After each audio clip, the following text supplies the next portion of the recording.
Hello friends, आपल्या सर्वांची आवडती मालिका हळद रुसली कुंकू हसलं या मालिकेच्या आजच्या शनिवार 24 जानेवारीच्या एपिसोडमध्ये आजपर्यंतचा सगळ्यात भारी ट्विस्ट आलाय.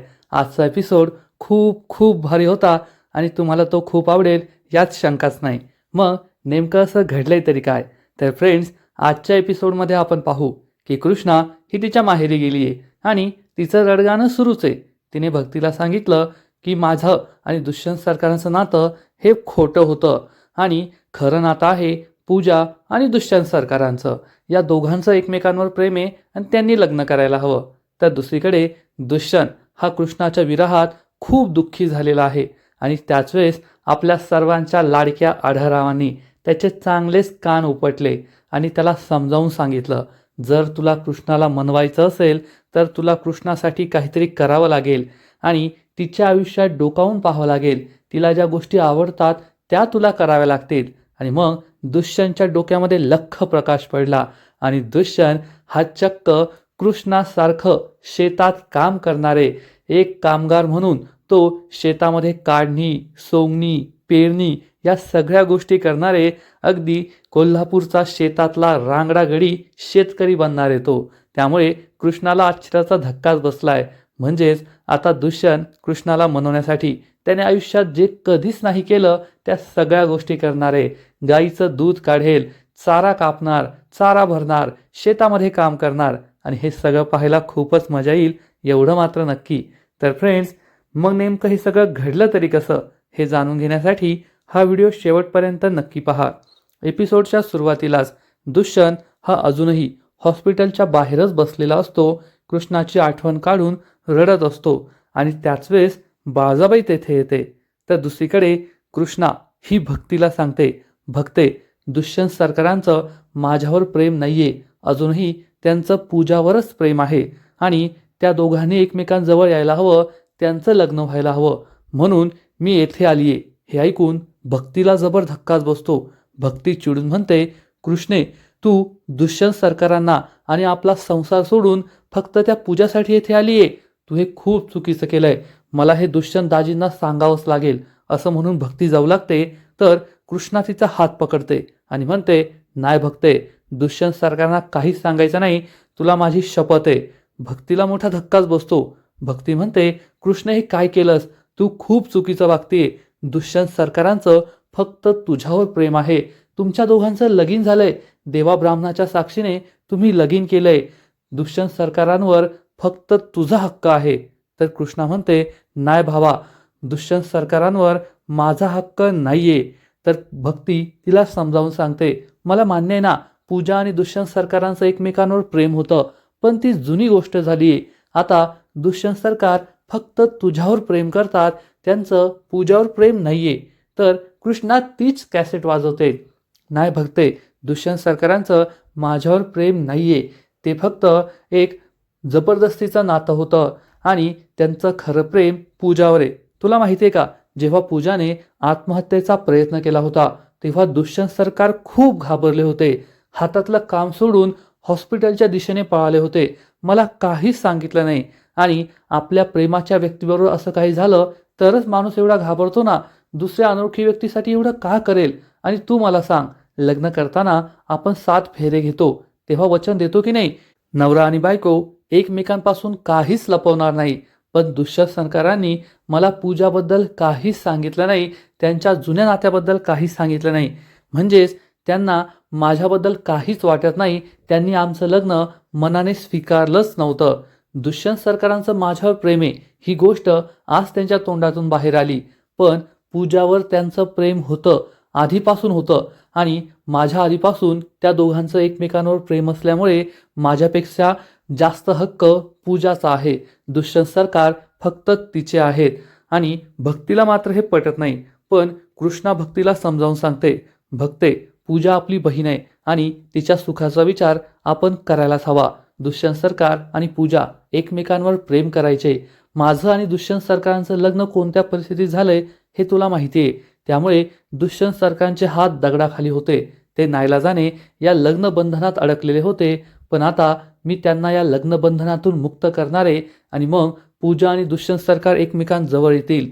मी त्या घरातून यासाठीच बाहेर पडले की मी जोपर्यंत त्या घरातून बाहेर पडत नाही ना, तोपर्यंत पूजा आणि दुष्यंत सरकार एकत्र येऊ शकत नाही. त्यांना आपल्या प्रेमाची पुन्हा जाणीव होऊ शकत नाही. हे ऐकून भक्तीला जबर धक्काच बसतो. तर इकडे दुष्यंत बाळजाबाईला म्हणतो, कृष्णा मला सोडून गेली, आता मी काय करू, माझं प्रेम मला सोडून गेलं. तर बाळजाबाई दुष्यंतला समजावून सांगते, दुष्यंत, यात तुझी काहीच चूक नाहीये. कृष्णा तुझ्याशी खूप वाईट वागलीये.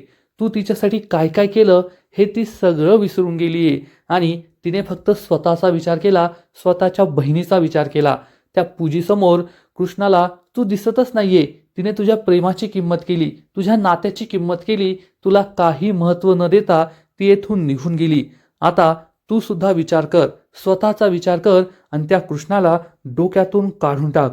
हे ऐकून दुष्यंतला जबर धक्काच बसतो. बाळजाबाई म्हणते, मी खरं बोलतेय. जर त्या कृष्णीला तुझ्या प्रेमाची किंमत नाहीये, तुझी किंमत नाहीये, मग तू तिचा विचार कशाला करतोय? तिचा विचार सोडून दे आणि आत्ताच्या आत्ता घरी चल. दुष्यंत म्हणतो, नाही आई. तर बाळजाबाई चक्क दुष्यंतला आपली शपथ देते आणि म्हणते, माझी शपथ आहे तुला आत्ताच्या आत्ता घरी यायचं. दुष्यंतचा नाईलाज होतो आणि तो बाळजाबाईबरोबर घरी यायला तयार होतो. तर इकडे भक्ती कृष्णाला समजावून सांगते, कृष्णे, तुम्हाला हे सांगते ना की जेव्हा त्या पूजीचा जीव धोक्यात होता, दुष्यंत सरकार धावत पळत गेले हॉस्पिटलकडे. मग जेव्हा तुझ्या जीवावर बेतलं होतं, त्या बाळजाबाईच्या लोकांनी तुला जमिनीत पुरलं होतं, तेव्हा दुष्यंत सरकारच आले होते ना तुला जमिनीतून बाहेर काढण्यासाठी. त्यांनी जीवाच्या आकांताने तुझा जीव वाचवला होता. आता ॲक्सिडेंट झाल्यावर एवढं महाकठीण व्रत त्यांनी पूर्ण केलं. कोणासाठी? फक्त तुझ्यासाठी, तुझा जीव वाचवण्यासाठी ना. मग तुझं त्यांच्यावर प्रेम नाहीये आणि त्यांचं तुझ्यावर प्रेम नाहीये, तू असं कसं काय म्हणू शकतेस? तर कृष्णा भक्तीला सांगते, भावा मला मान्य आहे ना, दुष्यंत सरकारांनी आजपर्यंत माझ्यासाठी खूप काही केलंय, पण ते प्रेम नव्हतं, तर ते फक्त कर्तव्य होतं. कर्तव्यासाठी त्यांनी एवढं सगळं काही केलं आणि माझा दुष्यंत सरकारांवर पूर्ण विश्वास आहे. ते त्यांच्या कर्तव्यात कधीच कसूर करणार नाही. आयुष्यभर ते त्यांचं कर्तव्य नक्कीच पूर्ण करत राहतील. पण त्यांचं माझ्यावर प्रेम नाहीये. ते फक्त बोलताय, पण त्यांचं खरं प्रेम हे फक्त पूजावर आहे आणि मी पूजाचं प्रेम नाही हिसकावून घेऊ शकत. माझ्या या नात्यासाठी दुष्यंत सरकारांना त्यांच्या प्रेमापासून, पूजापासून नाही वेगळं करू शकत. भक्तीला काय बोलावं हे समजतच नाही. कृष्णा ही पुन्हा एकदा भक्तीला सगळ्या गोष्टी सांगू लागते. तू मला सांग, जर दुष्यंत सरकारांचं खरंच माझ्यावर प्रेम असतं तर प्रेमामध्ये काहीच लपवायचं नसतं. दुष्यंत सरकारांनी त्यांच्या आयुष्यातील एवढी महत्त्वाची गोष्ट माझ्यापासून का लपवली? मला का नाही सांगितलं की लग्नाआधी माझं एका मुलीवर प्रेम होतं? जर त्यांचं खरंच माझ्यावर प्रेम असतं, माझ्यावर विश्वास असता, आमच्या दोघांचं नातं हे आयुष्यभर टिकवायचंय असं त्यांच्या मनात असतं ना, तर दुष्यंत सरकारांनी नक्कीच मला सगळं सांगितलं असतं. त्यांच्या भूतकाळाबद्दल, पूजा आणि त्यांच्या प्रेमाबद्दल माझा विश्वास जपला असता आणि मी सुद्धा आज हे नातं जपलं असतं. पण त्यांनी मला काहीच सांगितलं नाही, कारण आमचं नातं हे फक्त त्यांच्यासाठी एक ॲडजस्टमेंट होती. त्यांच्यासाठी आमच्या नात्याला काहीच महत्त्व नव्हतं. फक्त कर्तव्य म्हणून ते हे नातं पाळत होते आणि आज मला हे सगळं गोष्ट कळाली आहे. कालपर्यंत पूजाला काही आठवत नव्हतं, तोपर्यंत ठीक होतं, पण आता पूजाला सगळं आठवतंय. तिचं आणि दुष्यंत सरकारांचं एकमेकांवर प्रेम होतं, ही गोष्ट मला कळली आहे. मग मी पूजाला दुष्यंत सरकारांपासून वेगळं ठेवणं आणि आमचं नातं जपणं हा पूजावर खूप मोठा अन्याय होईल. दुष्यंत सरकार आणि पूजाने एकत्र यायला हवं. भक्ती तिला समजवायला जाते तर कृष्णा म्हणते, भक्ते तूच मला सांग, दुष्यंत सरकार यांच्यासारखा शिकलेला, शहरात राहणारा माणूस माझ्यासारख्या गावातल्या गावंढळ अडाणी मुलीशी का लग्न करेल? आणि ते सगळं फक्त एक ॲडजस्टमेंट होती, त्यांचा नाईलाज होता म्हणून त्यांनी माझ्याशी लग्न केलं. पण आपली पूजी आणि दुष्यंत सरकार एकमेकांना साजेसे आहेत. दोघेही शिकलेले आहेत, शहरात राहायचे, नोकरी करायचे. त्या दोघांचं लग्न झालं ना तर त्यांचं आयुष्य, त्यांचा संसार खूप सुखाचा होईल. त्यामुळे मी आता त्यांच्या वाटेतून वेगळं व्हायचा निर्णय घेतलाय. मी त्यांचं पुन्हा एकदा जमवून देणार आहे. भक्तीला जबर धक्काच बसतो. कृष्णा खूप दुःखी होते आणि भक्तीला घट्ट मिठी मारते. तिच्या डोळ्यात पाणी येतं. फ्रेंड्स, एकूणच कृष्णा ही फक्त पूजाचा विचार करते. पूजा जे काही बोलली तेच तिच्यासाठी आता सगळ्यात महत्त्वाचं झालंय की माझं दुष्यंतवर प्रेम होतं. दुष्यंत हा जीवाच्या आकांताने तिला सांगतोय की माझं आता पूजावर प्रेम नाहीये, कृष्णा फक्त तुझ्यावर प्रेम आहे, पण कृष्णाला त्याचं बोलणं ऐकू येत नाहीये आणि समजतही नाहीये. त्यामुळेच हा सगळा गोंधळ होतोय एवढं मात्र नक्की. तर इकडे दुष्यंत घरी आलेला असतो. रात्र झालेली असते आणि त्याला कृष्णाची खूप आठवण येत असते. तो अंगणात असतो. कृष्णाबरोबर घालवलेले क्षण त्याला आठवतात. ते दोघे एकमेकांवर किती प्रेम करायचे, एकमेकांच्या किती जवळ यायचे, हे सगळं त्याला आठवतं आणि तो खूप इमोशनल होतो आणि रडू लागतो. तर इकडे कृष्णासुद्धा सावित्रीच्या घरी झोपलेली असते. भक्ती झोपते, पण कृष्णाला झोपच येत नाही. ती या कुशीवरून त्या कुशीवर फक्त वळत असते आणि तिला सुद्धा दुष्यंतची नाही तर पूजाची आठवण येते. म्हणजे हा खूप मोठा जोक आहे. इकडे दुष्यंतला फक्त कृष्णाची आठवण सतावते, पण तिकडे कृष्णाला मात्र दुष्यंतची आठवण येत नाहीये. तिला पूजा काय म्हणाली ते आठवतंय की कृष्णा, माझं आणि दुष्यंतचं एकमेकांवर खूप प्रेम होतं. दुष्यंत माझ्या प्रेमात वेडा झाला होता आणि मी सुद्धा दुष्यंतच्या प्रेमात वेडी झाली होते. म्हणजे कृष्णा किती मोठी मूर्ख आहे हे यावरून कळून येतं. तिला दुष्यंतची आठवण येत नाहीये, दुष्यंत बरोबर घालवलेले प्रेमाचे क्षण आठवत नाहीये, तर तिला फक्त पूजा आठवतीये. पूजाचं दुष्यंतवर किती प्रेम होतं, पूजा काय बोलली हे सगळं आठवत असतं आणि ती जागी असते, दुःखी असते. दुष्यंत त्याच्या बेडरूममध्ये जाऊ लागतो. तेवढ्यात बाजाबाई त्याला थांबवते, त्याला डायनिंग टेबलवर बसवते आणि जेवण वाढू लागते. परंतु हे जेवण पाहताच दुष्यंतला आठवतं कृष्णाने त्याच्यासाठी किती छान टेस्टी खीर बनवली होती आणि या दोघांनी अंगणात बसून एकत्र जेवण केलं होतं. हे दोघे किती खुश होते हे दुष्यंतला आठवतं आणि तो खूप इमोशनल होतो. त्याची जेवण करायची इच्छाच होत नाही. तो अन्नाला नमस्कार करतो आणि उठून निघून जातो. बाजाबाई त्याला आवाज देते, दुष्यंत दुष्यंत, पण दुष्यंत तिचं काहीच ऐकत नाही. बाजाबाईच्या लक्षात येतं की कृष्णापासून वेगळा झाल्यामुळे दुष्यंत खूप दुःखी आहे, पण दुष्यंत तिचं काहीच ऐकत नाही. इकडे कृष्णा ही झोपलेली असते. तिचा डोळा लागतो आणि त्याच वेळेस त्यांच्या घरचा दरवाजा उघडतो. दुष्यंत आतमध्ये येतो. कृष्णाचे डोळे उघडतात आणि दुष्यंत आपल्या घरी आलाय हे पाहून कृष्णाला जबर धक्काच बसतो. परंतु हा सगळा कृष्णाचा भास असतो. हे सगळं कृष्णाचं स्वप्न असतं. कृष्णा दुष्यंतला विचारते, दुष्यंत सरकार तुम्ही येथे? तर इकडे दुष्यंत अंगणात येऊन बसलेला असतो. तो खूप दुःखी असतो, रडत असतो आणि त्याच वेळेस त्याला सुद्धा भास होतो की कृष्णा आलीये. कृष्णाला पाहून दुष्यंतला खूप आनंद होतो. दुष्यंत कृष्णाजवळ येतो आणि विचारतो, आलीस का तू कृष्णा? मला माहीत होतं तू नक्की येशील. तू माझ्यापासून जास्त वेळ दूर नाही राहू शकत. पण दुष्यंतला समजत नाही की हा सगळा त्याचा भास आहे. त्याला असं वाटतं की कृष्णा खरंच आलीये. दुष्यंत कृष्णाला म्हणतो, आता तरी माझं ऐकून घेशील का? मला तुला सगळं सांगायचंय, किती सांगायचंय, पण तू माझं काही ऐकून घ्यायलाच तयार नाहीये. आता माझं सगळं ऐकून घे. तर इकडे कृष्णाला भास होत असतो की दुष्यंत तिच्या घरी आलाय आणि कृष्णा दुष्यंतला विचारते, दुष्यंत सरकार तुम्ही येथे कशाला आलाय? तेथे तुमचं प्रेम आहे ना पूजा, तिच्याजवळ थांबा. माझ्याकडे कशाला आला आहात? येथे तुमचं कुणी नाहीये. जा दुष्यंत सरकार, तुमच्या प्रेमाकडे जा. इकडे दुष्यंत काहीच बोलत नसतो. म्हणजे कृष्णाला जो भास होतो त्यात दुष्यंत काहीच बोलत नसतो, कृष्णा बोलत असते. तर दुष्यंतचा जो भास होतोय त्यात कृष्णा काही बोलत नसते, फक्त दुष्यंत बोलत असतो. इकडे दुष्यंत हा कृष्णाला सांगतो, कृष्णा माझं फक्त तुझ्यावर आणि तुझ्यावरच प्रेम आहे. माझं त्या पूजावर प्रेम नाहीये. तुला खरं सांगायचं ना, तर जेव्हा आपलं लग्न झालं त्याआधीच मी तिच्याशी असलेलं सगळी नाती, सगळं प्रेम मागे विसरून आलो होतो. जेव्हा नवरा आणि बायको 7 फेरे घेतात ना, त्या अग्नीमध्ये त्यांच्या आधीची सगळी नाती, सगळे संबंध, सगळं प्रेम हे जळून जात असतं आणि नवरा बायको हे दोघेही पवित्र होत असतात. त्यांचं मागचं आयुष्य हे पूर्णपणे पुसलं जात असतं आणि माझंही तसंच झालंय. ज्या दिवशी आपण 7 फेरे घेतले ना, माझा भूतकाळ, पूजावरचं माझं प्रेम हे सगळं त्यात जळून गेलं. आता त्याच्याशी माझा काहीच संबंध नाहीये आणि आज माझं फक्त तुझ्यावरच प्रेम आहे. मी फक्त तुझ्यावरच प्रेम करतो. कृष्णा दुष्यंतकडे पाहत राहते पण काहीच बोलत नाही. तर इकडे कृष्णा ही दुष्यंतला समजावून सांगते, दुष्यंत सरकार तुम्ही येथे नका येऊ. तुमच्या प्रेमावर तुमच्यावर फक्त पूजीचा हक्क आहे, त्याच्यावर माझा हक्क नाहीये. तुम्हाला मी सांगते ना, जा येथून. पण दुष्यंत हा काहीच बोलत नाही. कृष्णा त्याला म्हणते, दुष्यंत सरकार तुम्ही नका थांबू येथे. तुमचा आणि माझा आता काहीच संबंध नाहीये. तुम्ही जा इथून असं म्हणून कृष्णा ही मागे वळते आणि एका क्षणात पुन्हा मागे वळून पाहते तर दुष्यंत तेथे नसतो. दरवाजा सुद्धा बंद असतो. तेव्हा कृष्णाला समजतं की हा सगळा तिचा भास होता आणि दुष्यंत तेथे आलेलाच नाहीये, हे सगळं तिचं स्वप्न होतं.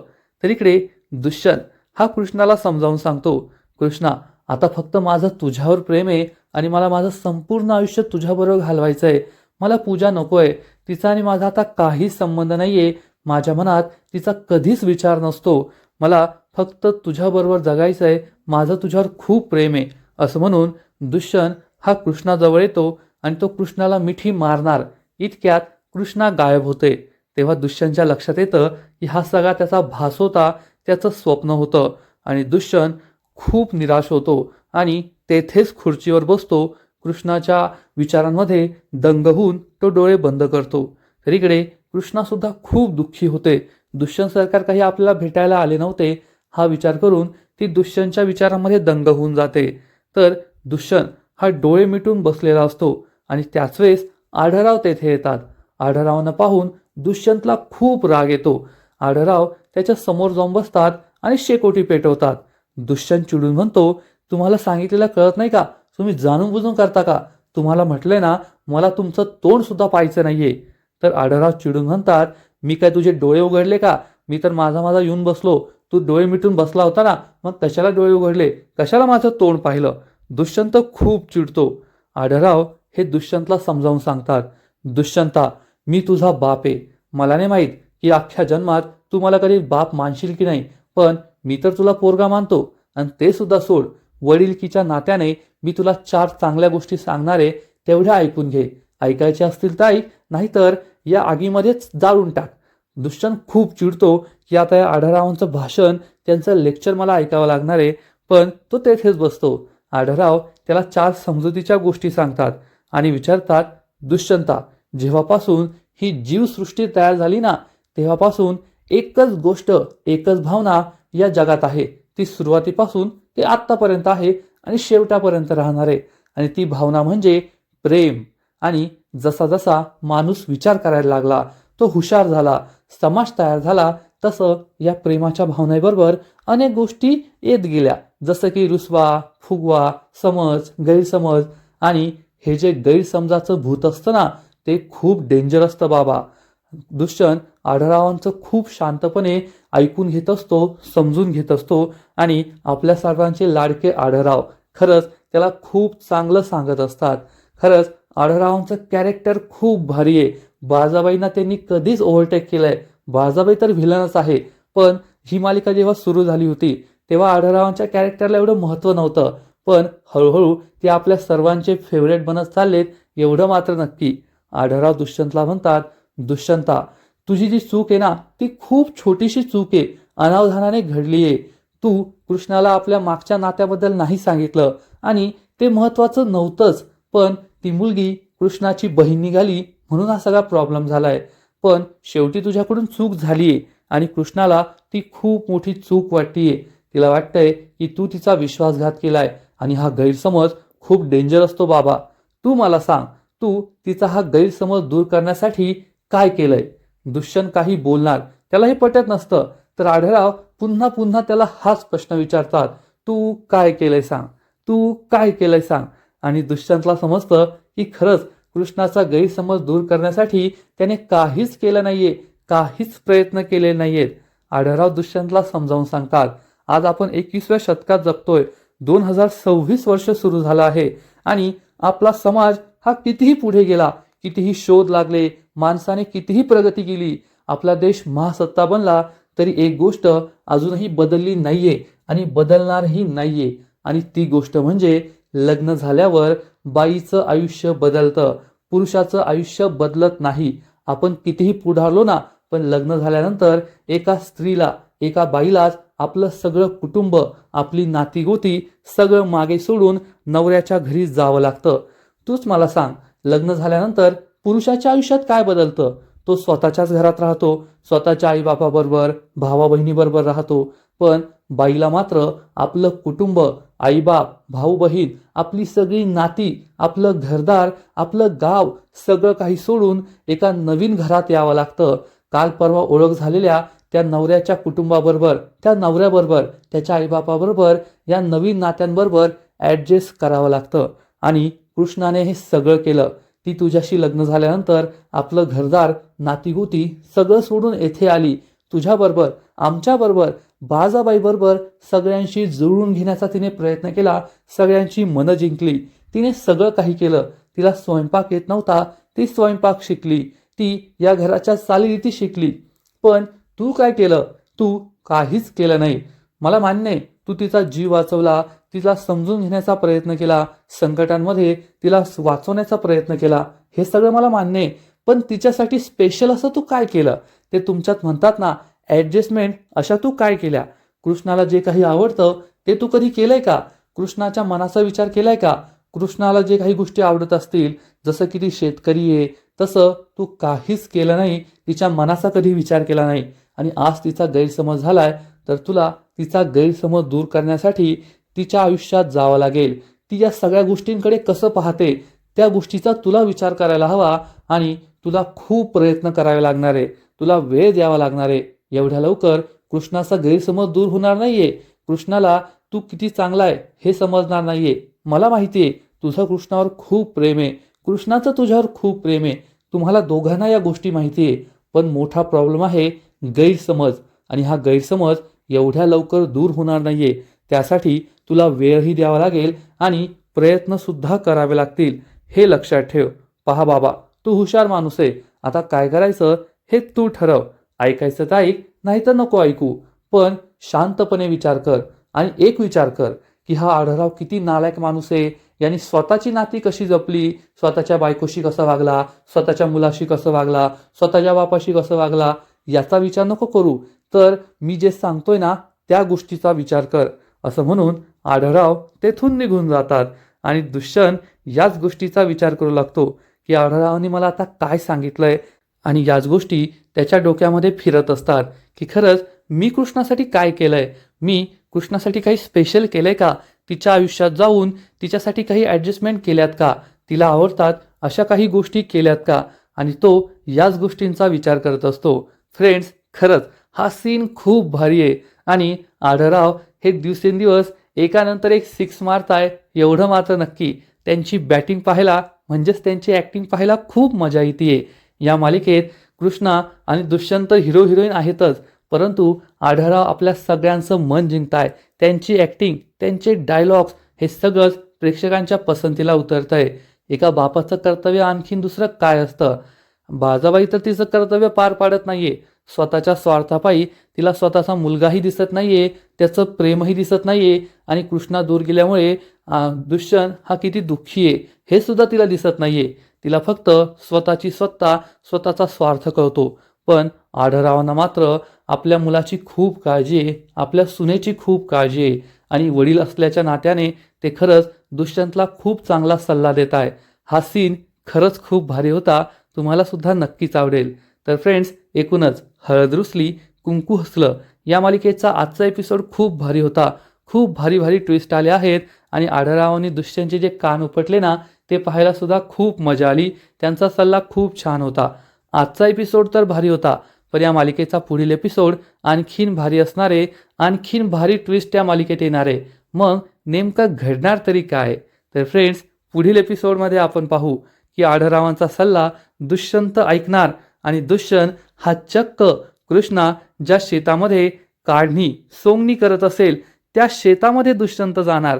त्याने चेहऱ्याभोवती कपडा लावलेला असेल आणि तो कृष्णाच्या बाजूबाजूलाच ही सोंगणी काढणी करत असेल आणि कृष्णाजवळ जाऊन तिला स्पर्श करण्याचा प्रयत्न करेल. त्यामुळे कृष्णाला खूप राग येईल आणि कृष्णा चक्क तिच्या हातात जे खुरपं असेल त्याने दुष्यंतवर हल्ला करेल. काय रे, तुझी हिंमत कशी झाली मला टच करण्याची, मला स्पर्श करण्याची? तेव्हा दुष्यंतच्या चेहऱ्यावरचा कपडा बाजूला जाईल आणि हा चक्क दुष्यंत आहे हे पाहून कृष्णाच्या पायाखालचीच जमीनच सरकेल. तेव्हा दुष्यंतला विचारेल, दुष्यंत सरकार तुम्ही येथे काय करताय? तर दुष्यंत म्हणेल, तू जे करते ते करतेय. आता माझी बायको येते, मग मी दुसरीकडे कोठे जाणार? तुला सोडून मी कोठे जाणार आहे? तर कृष्णाला हे आवडणार नाही आणि कृष्णा दुष्यंतला म्हणेल, दुष्यंत सरकार तुम्ही येथून निघून जा. पण दुष्यंत काय ऐकणार नाही आणि मग दुष्यंत आपली ही शेतातील कामं करत असेल. तो गवताची खुरपणी करत असेल, पण त्याला ते जमणार नाही आणि त्याच्या बोटाला लागणार, त्यातून रक्त वाहू लागेल. तेव्हा कृष्णा काळजीने त्याच्या जवळ येईल आणि म्हणेल, दुष्यंत सरकार हे तुम्ही काय करताय? जे काम जमत नाही ना ते नाही करायला पाहिजे, तुम्ही जा इथून. तर दुष्यंत कृष्णाचा हात आपल्या डोक्यावर ठेवणार आणि म्हणणार, म्हणजे तुला सुद्धा माझ्याशिवाय करमत नाहीये. मला एवढंसं लागलं आणि तू लगेच धावत पळत आली. खरं खरं सांग, तुझं माझ्यावर प्रेम आहे ना? आणि तू सुद्धा मला सोडून नाही ना राहू शकत? तेव्हा कृष्णाला दुष्यंतला काय उत्तर द्यावं हेच समजणारच नाही. तर फ्रेंड्स, एकूणच आता कृष्णा आणि दुष्यंत या दोघांची जुगलबंदी पाहायला खूप मजा येणार आहे. दुष्यंत हा शेतातला रांगडा गडी आहे आणि तो आपली भाषा सुद्धा चेंज करणार आहे. एकदम कोल्हापूरची ग्रामीण भाषा तो बोलणार आहे आणि हे सगळं पाहायला खूप मजा येईल, एवढं मात्र नक्की. तर तुम्ही सुद्धा एक्सायटेड आहात ना दुष्यंत आणि कृष्णाची ही अजब लव्ह स्टोरी पाहायला? नक्कीच कमेंट करून सांगा. आणि हळद रुसली कुंकू हसलं या मालिकेचे असेच नवीन नवीन अपडेट्स सर्वात आधी जाणून घेण्यासाठी व्हिडिओला लाईक करा, शेअर करा, चॅनलला सबस्क्राईब करून बेल आयकॉनवर क्लिक करा. म्हणजे या मालिकेचे नवीन नवीन एपिसोड तुम्हाला सर्वात आधी पाहायला मिळतील. खूप खूप खूप धन्यवाद.